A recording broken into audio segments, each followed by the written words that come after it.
Okay, first light checked out. Left Hua Hin, just as the sunrise or sun rose.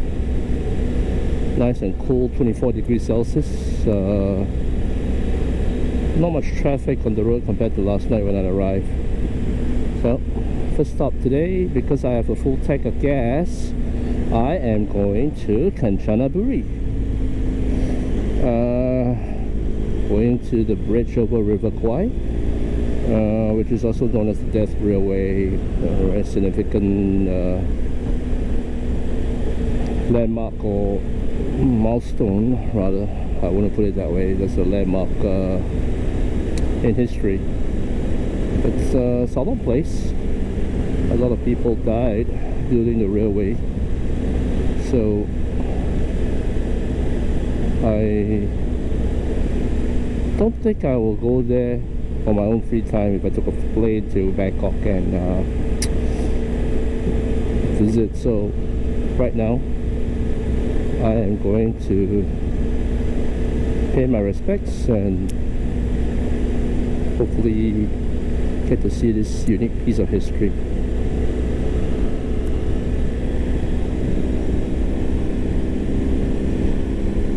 In the meantime, really not much traffic means that the roads are not too difficult to ride on.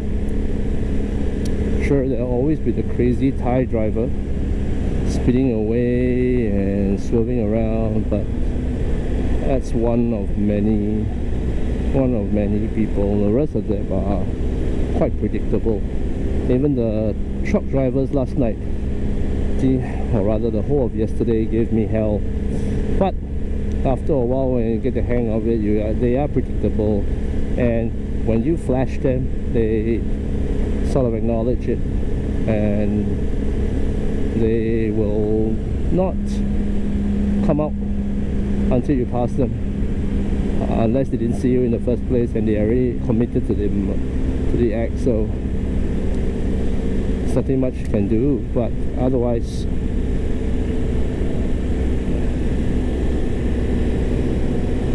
should be good. Testing out the new 12-volt socket today. Hopefully it works better than the one that from Touratech. I had some issues yesterday. I'm not sure if it's because I had some water ingestion and stuff like that, and I couldn't get it to charge my phone. So what I did was, because the phone's outlet, or rather the inlet, also detected moisture and prevented me from actually charging it as well. So I had to blow dry it, and I plugged it into my power bank and put it in my box, and I was listening to the Bluetooth instructions on the Google Maps while I have my Navi 6 on backup, just in case. Well, Navi 6, it's usable, but I won't wholly rely on it, just for the fact that because the map that I have of Thailand, or rather the whole Asia or Southeast Asia, less Thailand, less Indonesia, is not very updated, meaning that I realized that once I crossed the border into Thailand 2 days ago, I found that there are certain roads, even from the border all the way to Hat Yai, they are not listed or registered on the Navi 6. So I had to thankfully I had Google Maps, so that helped me a lot, actually.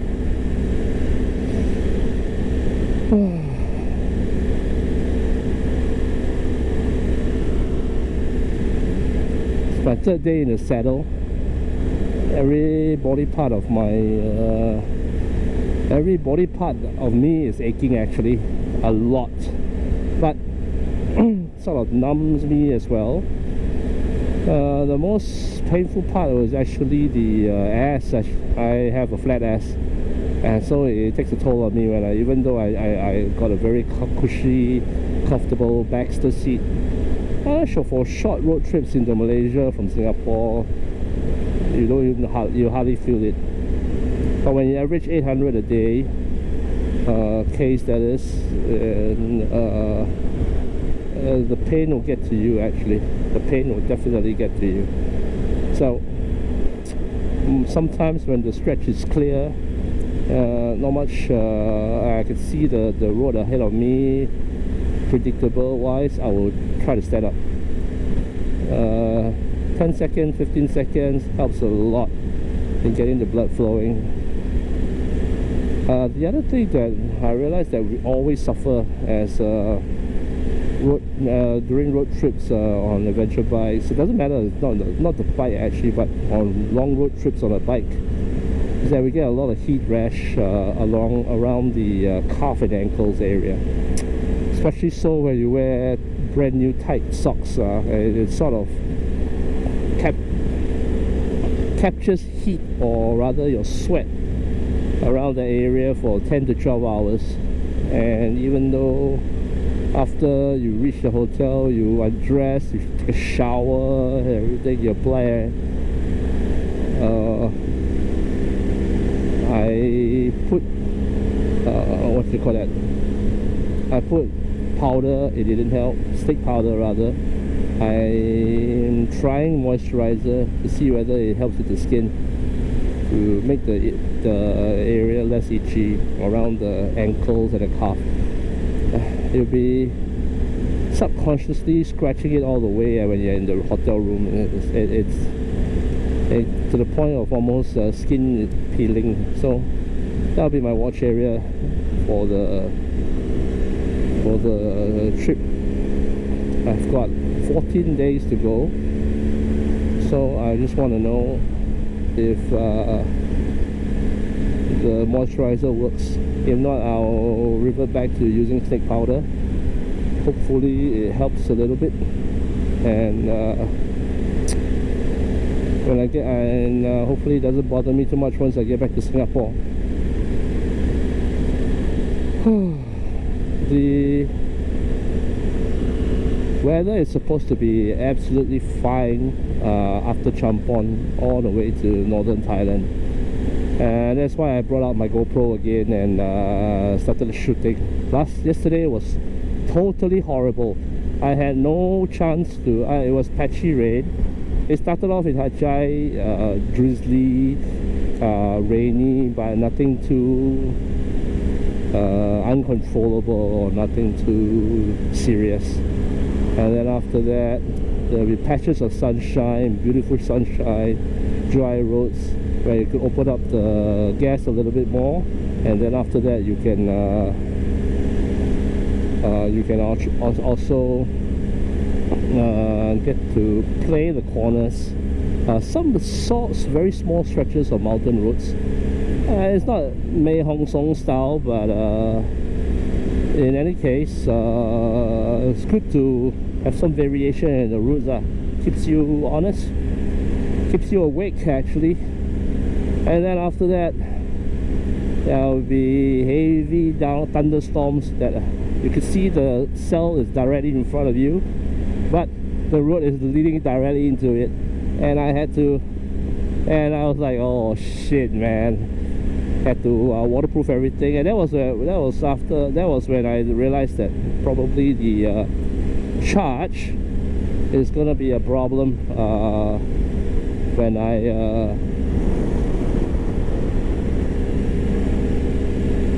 use the handphone charger. So and I couldn't charge the thing after that. I'm not sure if it's spoiled already or something like that, but I have 3, so I'm trying the second one and see how it goes. The third one, I'll let it rest a little bit more and see how it goes. Last thing is,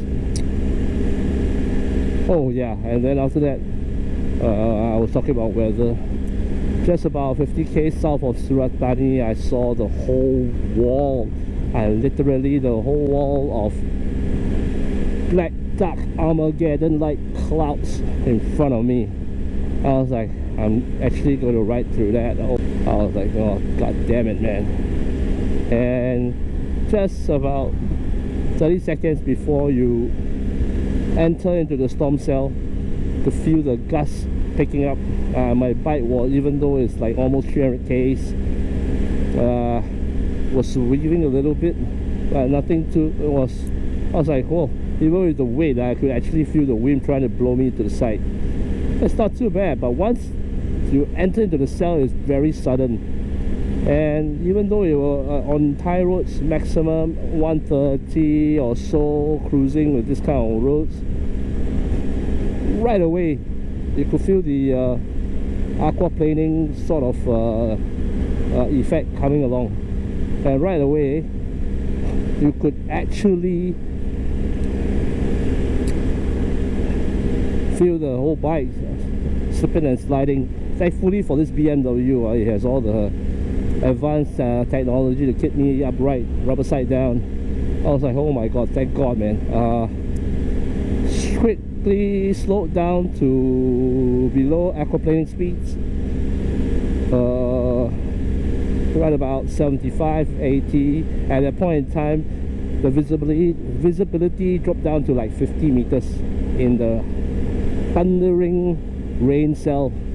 And luckily I was just worried that some crazy Thai driver or trucker is going to slam into the back of me, and that's where I turned on the hazard lights and slowed down. Thankfully everybody was sane enough in front of me to also do the same. Cars, trucks, pickups or like, everybody actually did the same thing, and we managed to get through the storm cell after 40 k's. That is how large or how extensive the storm cell was. And that left me with like 10 k's to Suratani. Suratani probably bore the brunt of it. So at the end of the day, when Suratani bore the brunt of it, the roads were wet, but we could see slight blue sky, and I was like, oh yeah, that is great, man. That is a bit of a reprieve. Then after that, I got through to this place. I got no idea what it's called. Chana, I think. It was just a place that I needed to stretch my legs and fill up some gas. At the same time, I asked the pump attendant any place to eat. I didn't want to grab another sandwich after having a sandwich for breakfast. So she pointed me to the restaurant, or open air style restaurant next door, and told me that the food was pretty good. So okay, noted, and managed to grab some food. And the mistake was I took too long to eat. Actually, I took about 30 minutes to eat, and I only finally, when I was about 3:30 or so, and I only finally managed to move ahead with my journey at 4 o'clock. And knowing that I still had 400 kms to go, that was the punishing part, because I forgot that Thailand being GMT +7, the sun, even though I'm further higher up in the latitudes, the sun still sets at 1800, and that's the problem. It started to get dark really fast. Didn't help with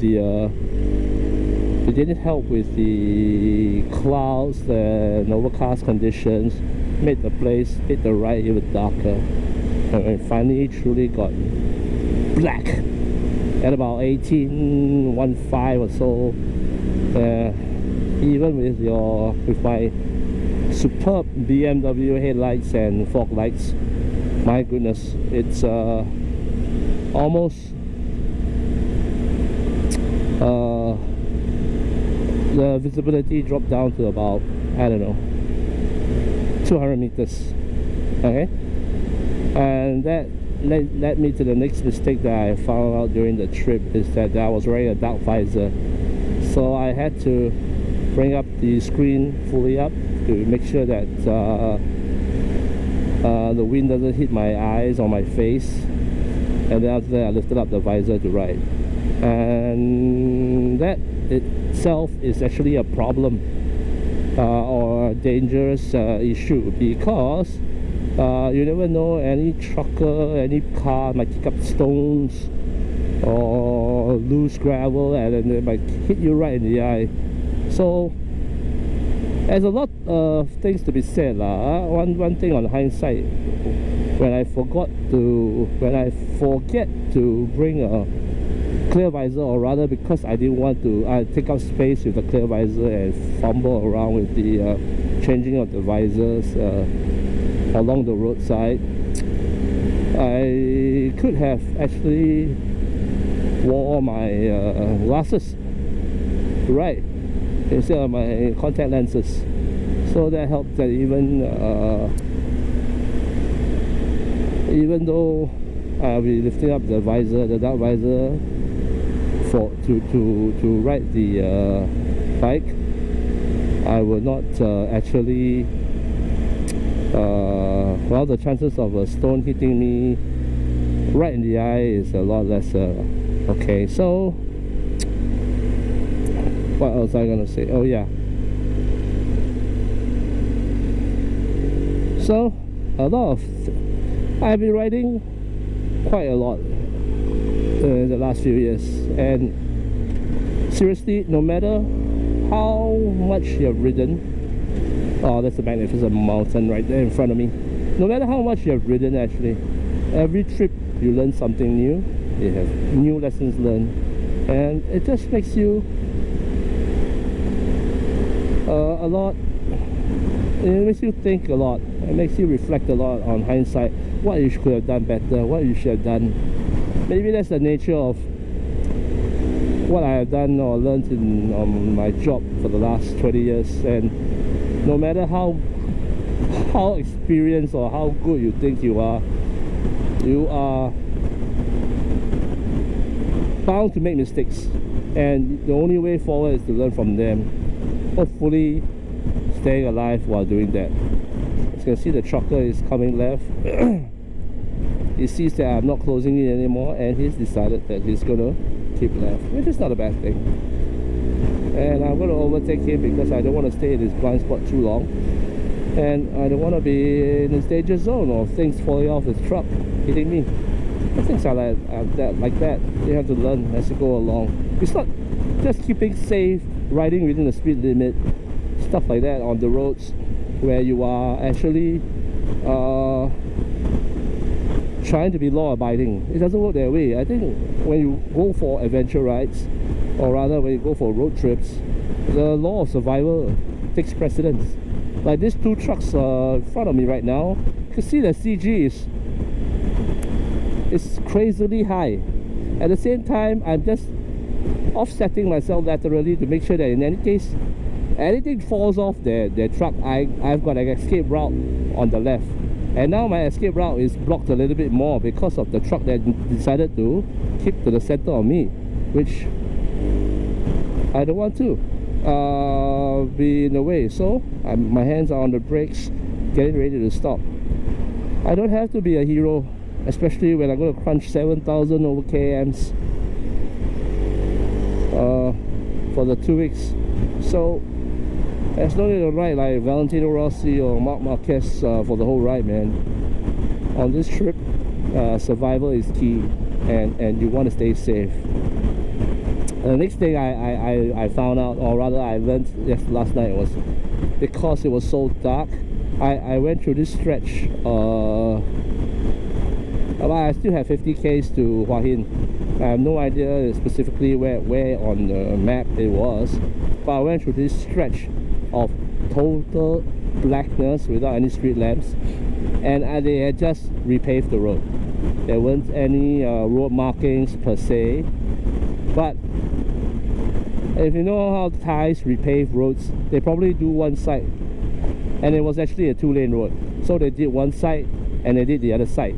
They forgot to probably decide that the center portion needs to be flat as well.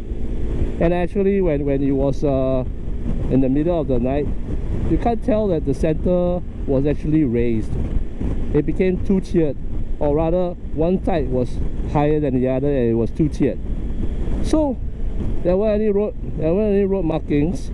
I didn't, and because the road was newly tarred, I couldn't tell the difference between the edge of the road to grass or soil on either side.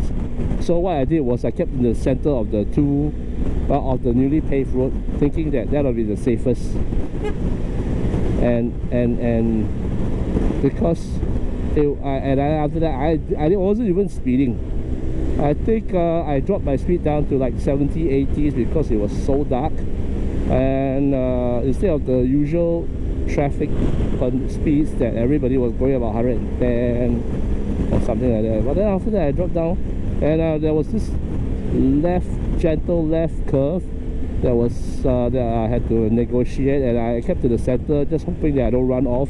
And next thing I knew, my whole bike was fishtailing like crazy, and I was about to go down, and I was screaming every imaginable curse word in my helmet, hoping to stay upright. And I was in that situation when I was fishtailing like crazy because my front tire or my front wheel, actually I think I caught the groove or a raised sort of a median that caused me to lose traction, and the whole bike was going crazy. But thankfully I think the traction control helped me a little bit, and the thing is I did not close the throttle. I rode onto the flat surface, and I powered it through, and somehow the fishtailing, although I didn't accelerate, I kept the throttle on, and I powered through the fishtailing effect. And after that it was after that I really shat myself, man. I was a little shook up. I was shook up till last night, where I had very bad sleep, because that was a moment in time where I thought that I was going down, and I was gonna be in an accident, or I was gonna be really hurt, because it was pitch black. There was no lights whatsoever. So that was really quite scary actually, and I didn't want to do that again, ever. It all stems down, if you think about it, it boils down to me setting off late in Hat Yai. I wanted to leave about 8, I left about 8:30. I fumbled around on the bike, and then after that I went to the I took a wrong turn going to the Lion Buddha, this and that. After that I wanted to go Route 41. I decided to eat some proper breakfast there, despite the fact that I got a sandwich from 7-Eleven, which I was not satisfied with. And after that, took some photos around Route 41. I realized that Talenoi Bridge was around, and I had to go detour and find Talenoi Bridge. In the midst of that, I saw we had a police stop, a random police stop on the road, and I managed to talk my way through. Going to Talenoi Bridge, I saw that it was pretty quirky, just like crunchy wetlands. Was a big ass lake on the either side of the road. And after that I took many photos. I took some time to bird watch, because along the road signs, or rather along the lamp posts, they had signs of what kind of birds could be found there, and easily there were a lot of birds there that could be seen. So, and by the time I left Talenoi Bridge back onto Road 4, it was almost noon. And then after that I met flood waters getting back onto the highway, or getting back to the main road like this. And I was trying, oh my god, what the hell is going on? And then I tried to do a detour, and then after that when I went the detour brought me to another set of flood waters. So technically the flood waters was from the same river, and there was no way around it. So I was like, god damn it, man, I have to ride through. I tried to find a ride around the back of shop houses, but it was just gravel and grass, so I couldn't, and long grass. So there was no way that we could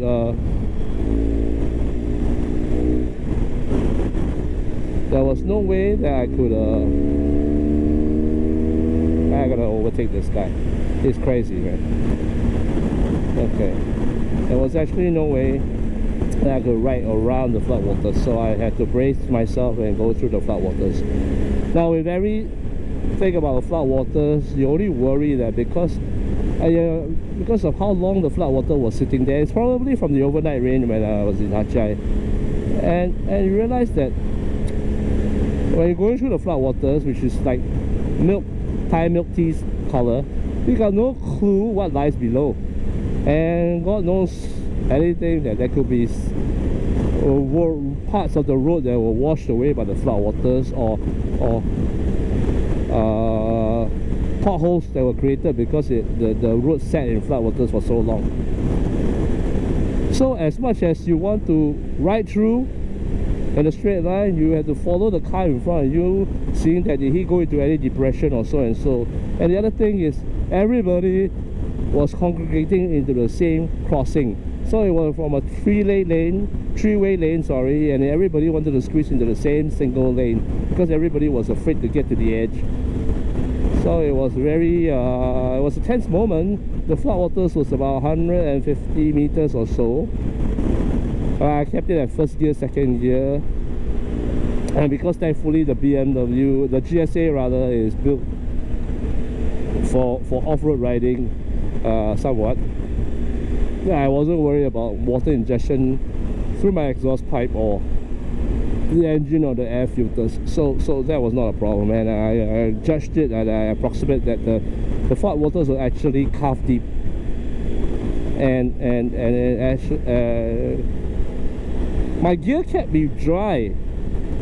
The water was spraying over, but my touring boots, my riding pants, plus my waterproof socks gotten from Regina, wow, it kept me dry, man. I had no issues. I had no wet sock feeling that I had always when I was in doing my BMT or OCS. My gear kept me dry, and that's the main thing. And that's the other thing that leads me to the other thing. I was like, throughout the whole torrential downpours that I experienced yesterday, or oh, clubhouse. Oh yeah, clubhouse. There's a clubhouse Hua Hin, but it's probably not open because it's 7:30. Oh, so they have a clubhouse Hua Hin also. Alright, but I've left the I'm leaving the city of Hua Hin, or the town of Hua Hin already.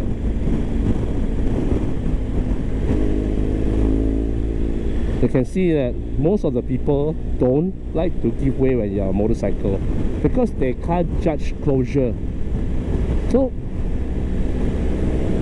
thankfully the flash always works. Okay, back to the gear. And anyway,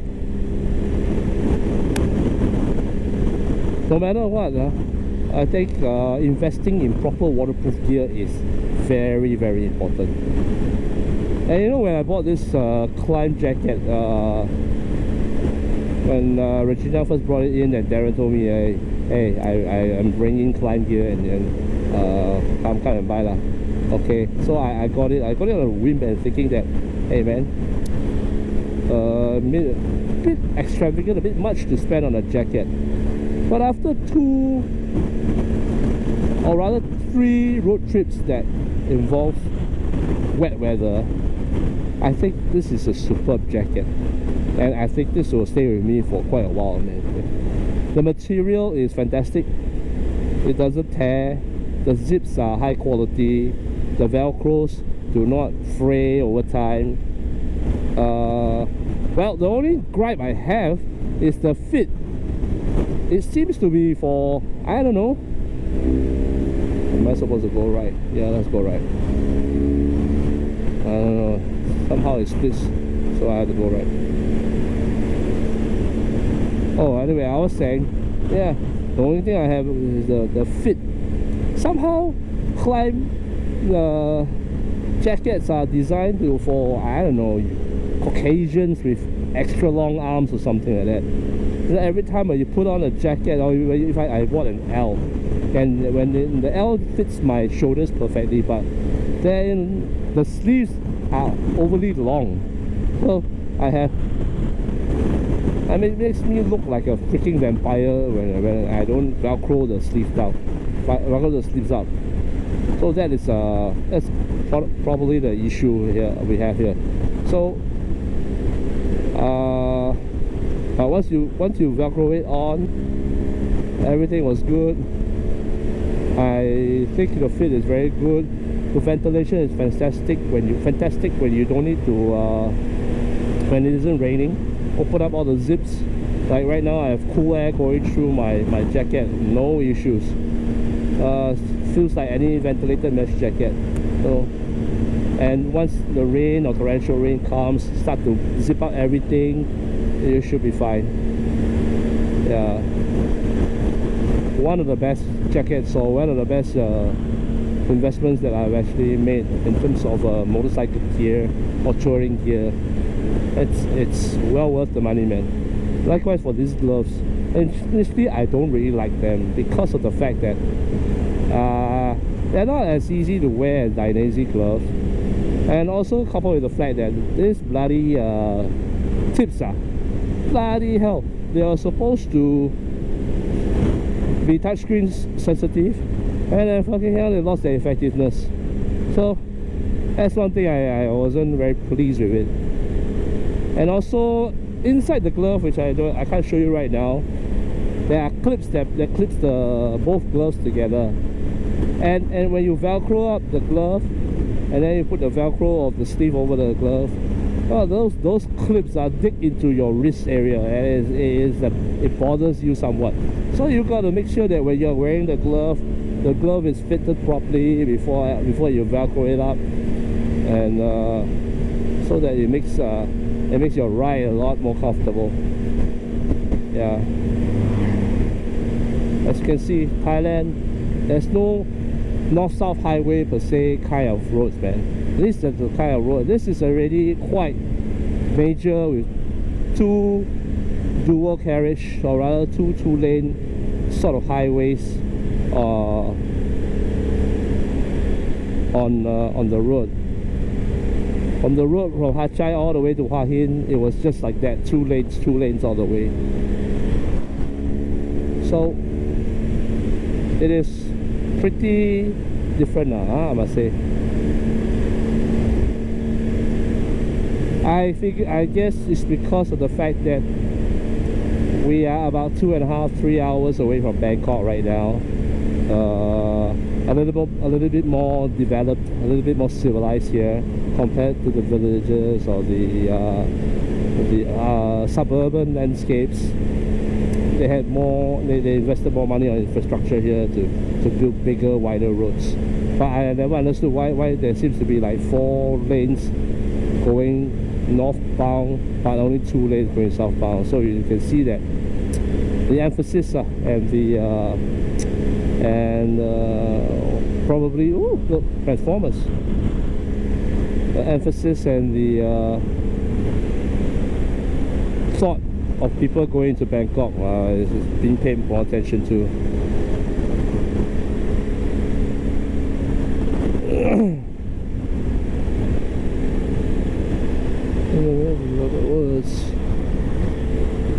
It's a very pleasant temperature actually to be riding today. I guess once you reach central Thailand all the way to northern Thailand, it's actually the Thai winter.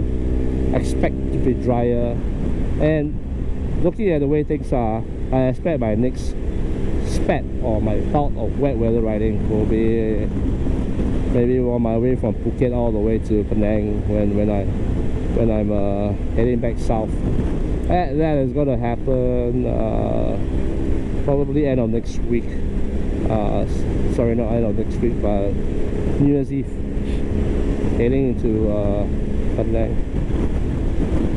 So I'll be gearing up for that. I'll probably be a lot more better hardened riding in all sorts of elements.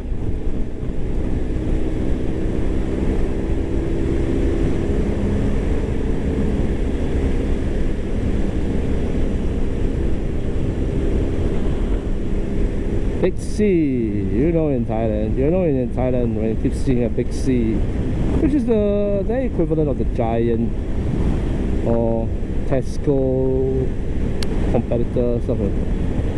Oh, they do have Tesco as well, but I think Big C is a bigger major player. It's everywhere, man. It's everywhere. Anything you need can be found inside. I wonder how do they make money.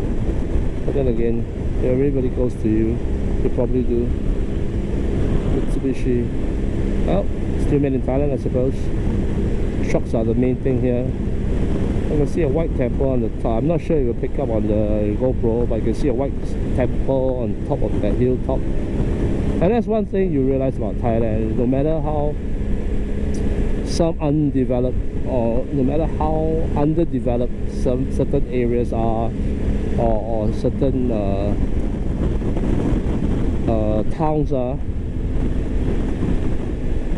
you will never see anything grander than their places of worship. And that's true for all over the world, which I never can fathom. Why do people put so much money into developing places of worship while they live in poverty? They go about in hunger and famine. But places of worship are made of marble, gold plated, kept to the best, most pristine condition. Don't get me wrong, man, I have nothing against Buddhism, and I think Buddhism as a religion, it's a very peaceful religion, and that's probably why most Thai people I must say are friendly and peace-loving, and then it's their nature, maybe it's their culture, yes, but most of them are very peace-loving and very, how should I say, very calm demeanor. They're not very aggressive people, and I have a feeling that maybe their type of Buddhism plays a certain part in the way they are. But then again, because I'm a hardcore atheist, I don't believe in one God. I don't believe in any God actually. I don't see why we should be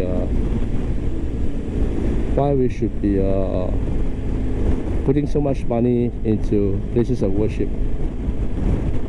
I mean, you can argue all you want with me, but you're not going to change my mind. Let's just put it that way.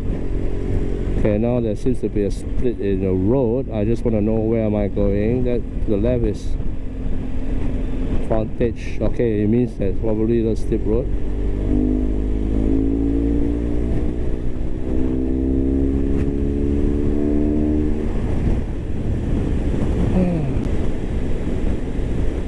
I'm a little bit more impartial to Buddhism actually, compared to other forms of religion. Probably because I think I actually still have no clue whether my mom is a Buddhist or Taoist. She prays to Kuan Yin, and maybe because she prays to Kuan Yin, I'm a little bit more impartial to the Asian style of gods or religious practices. Although I'm very against the burning of incense paper. That's environmentally crazy.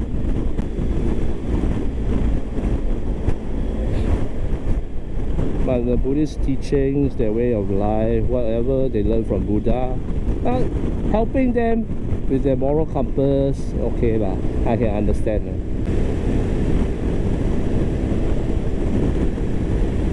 Today's landscape is going to change drastically, man. I think it's from all this flat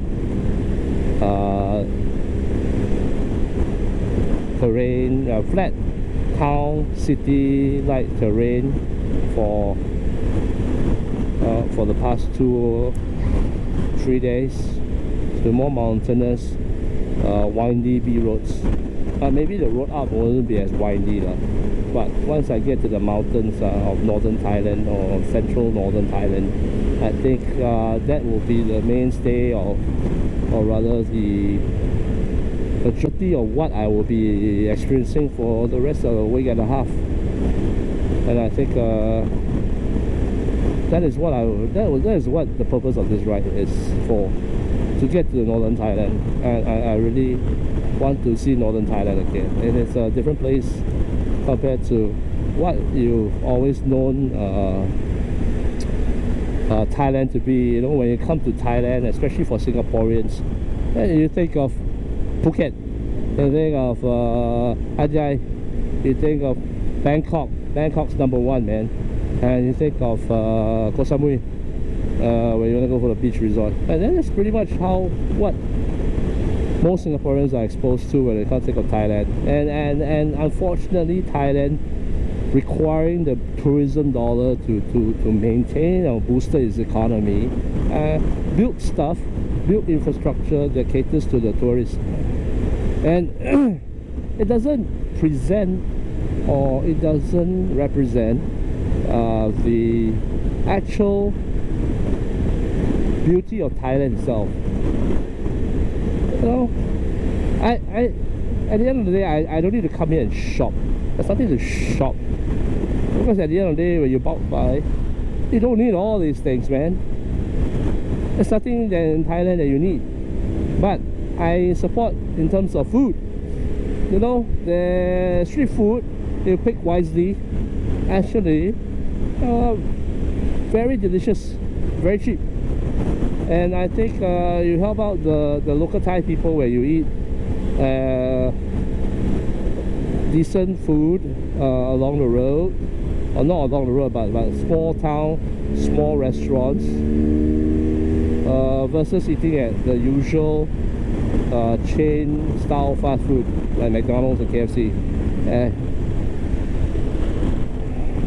That's what we think about. That's what I think we should all be doing when it comes to Thailand. And don't come here and think about, come here with the how should I say it? Don't come here with the mindset or the perception that come Thailand, cheap here, cheap there. No, it's not that it's cheap.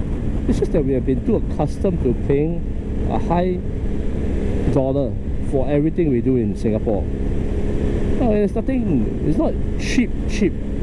That's because everything is in perspective.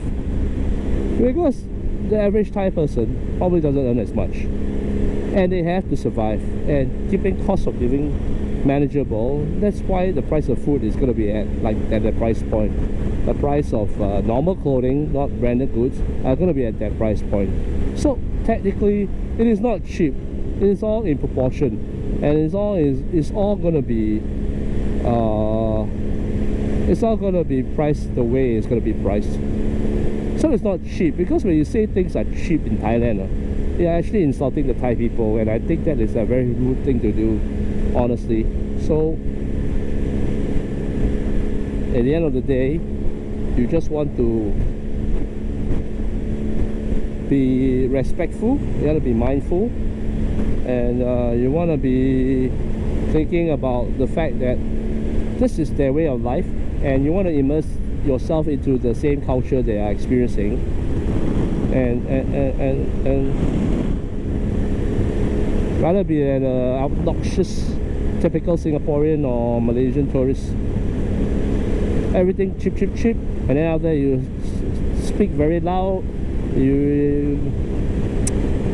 There's something that I just realized over the past 2.5 days, is that Singaporeans and Malaysians, I see more Malaysians in southern Thailand the past 2 days or so. They are horrible ambassadors of the country because of their behavior. They are, that's the reason why when you see a fellow Singaporean in a foreign country or in a different land, you never acknowledge each other because of their behavior, their quirkiness. It is embarrassing, actually. And I realized that even more so for Malaysians as well. Oh, it's how should I put it, very samsing, very sampah. They behave like villagers with money. Obnoxious behavior is prevalent in most of the Malaysians that I saw, and I'm very sure if they are Singaporeans, they will behave very similarly. and that's very embarrassing actually to both our country. I know we are currently having our differences in a lot of disputes recently, but I see as a whole, Singaporeans and Malaysians are not beautiful travelers, okay? And I try not to be your typical Singaporean traveler when I go tour. I want to be a good representative of my own country. I want people to think that Singaporeans are courteous, polite, respectful people, and I try to be at my best behavior when I travel. And then simple things that you do makes a difference. It's like once you step into a foreign land, it doesn't give you the right to litter, doesn't give you the right to throw crap on the road no matter what. Doesn't give you the right to talk loudly at any establishment, be it somewhere to eat or somewhere to shop. You should be respectful. Observe how the people in the land is behaving and do the same. That should be the way. Not bad, man. I probably arrived in about an hour and a half time. It's not so bad. Reaching the bridge over River Kwai. I'm targeting with all the stops, all the sightseeing spots, all the photo ops. I will reach my next destination at sunset, nightfall, nothing later. Okay, that's the reason why I set off first light. And note to myself is that when I plan for another road trip to Thailand the next time, nothing should be 800 k's. The limit 650 to 700 max, nothing more, because if you are going to factor in all the stops, all the meal breaks, and especially so if you're going to be doing it in a group, you have to cater to riding in daytime only. That is one thing that I'll never make the mistake again.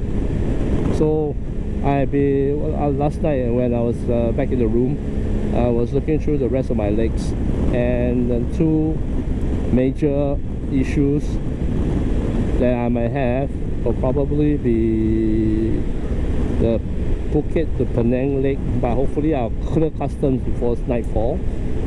And also I want to, and also the leg from Loy or Changkan to Buriram. So I will have to see whether those legs are feasible, or I might even have to leave earlier. I just have myself to blame, asking too much and being too ambitious with my planning.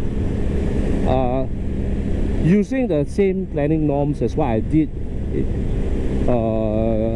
when I was doing my trip plannings, rather doing my nav plannings for Malaysian road trip. It just doesn't work the same. It's not the same kind of planning norms you want to be using, especially for Thailand. Everything has to be shorter. Speeds are slower. Roads are more unpredictable. Road conditions at certain areas are not good. You cannot be riding fast. So just have to be more conservative when we are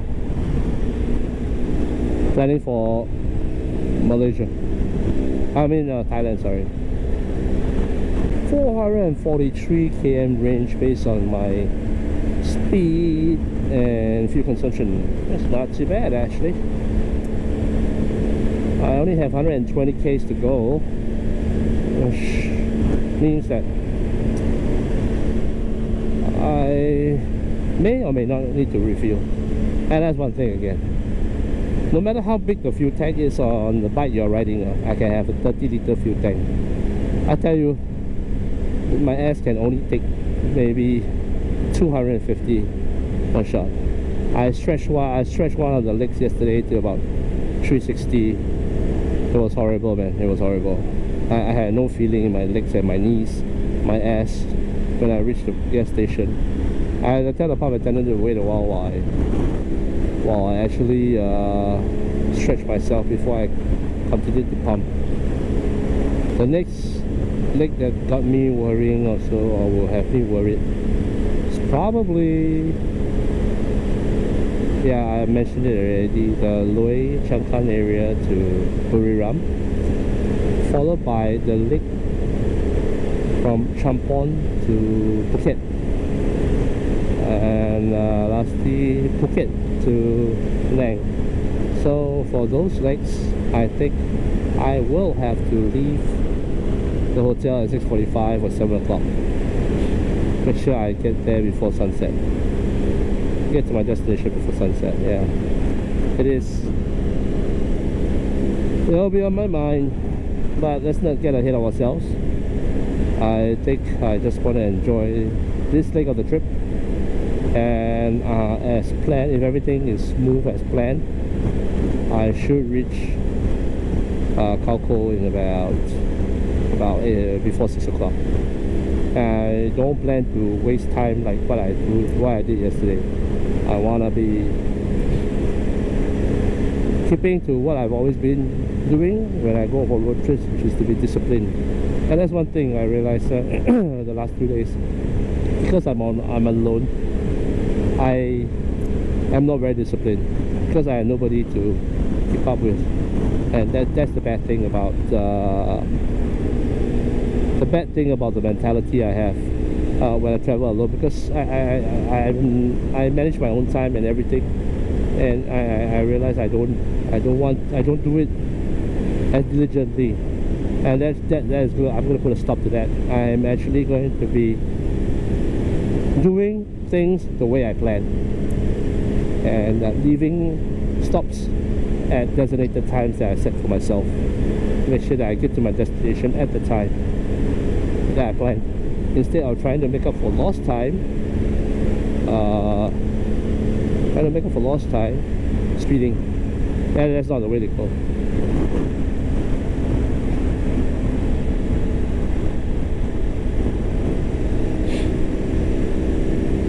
I am going to take a break right now. The next time you'll probably see me is when I am at Kanchanaburi. Okay, I'll talk to you guys again later.